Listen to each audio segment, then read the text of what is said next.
કુખ્યાત આરોપી અલ્તાફ બાસીની ક્રાઇમ બ્રાન્ચે ધરપકડ કરી છે। અમદાવાદના ગોમતીપુરમાં 10મી મેના રોજ અલ્તાફ ખાન પઠાણ ઉર્ફે અલ્તાફ બાસી દ્વારા હુમલાની ઘટના સામે આવી હતી। આરોપી અને તેના સાગરીતોએ 4 તોડા કબ્રસ્તાન પાસે દુકાનોમાં તોડફોડ કરી હતી। અન્ય હાજર કેટલાક લોકોને ધમકાવી નાસી છૂટ્યા હતા। આ મામલે ફરિયાદી દ્વારા પોલીસ કમિશનરને મળીને અલગ અલગ 3 ફરિયાદો નોંધાવાઈ હતી અને પોલીસ કમિશનરના આદેશથી કેસની તપાસ ક્રાઇમ બ્રાન્ચને સોંપવામાં આવી હતી। અલ્તાફ બાસી સામે શહેરના અલગ અલગ પોલીસ સ્ટેશનમાં 17થી વધુ ગુનાઓ નોંધાઈ ચૂક્યા છે। અલ્તાફ બાસી પોલીસ ધરપકડથી બચવા ગુજરાત છોડી મુંબઈ ભાગી જવાની ફિરાકમાં હતો।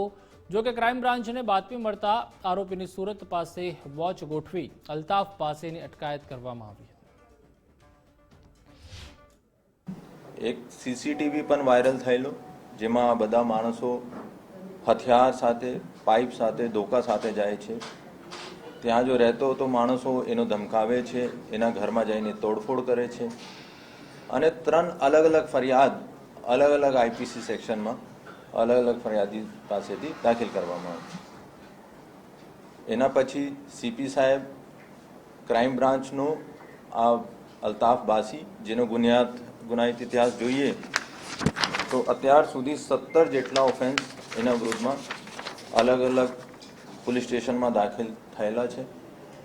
એનો ધરપકડ કરવા માટે ક્રાઇમ બ્રાન્ચનો જવાબદારી પણ સોંપી। અત્યારથી અંડરગ્રાઉન્ડ હતા।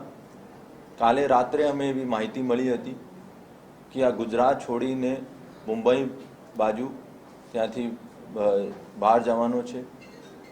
સુરત પાસે અમારી ટીમે એનો ઇન્ટરસેપ્ટ કર્યો અને ત્યાંથી પકડીને પરત અમદાવાદ લાવ્યા છે અને આજે એનો અરેસ્ટ કરવામાં આવ્યો છે।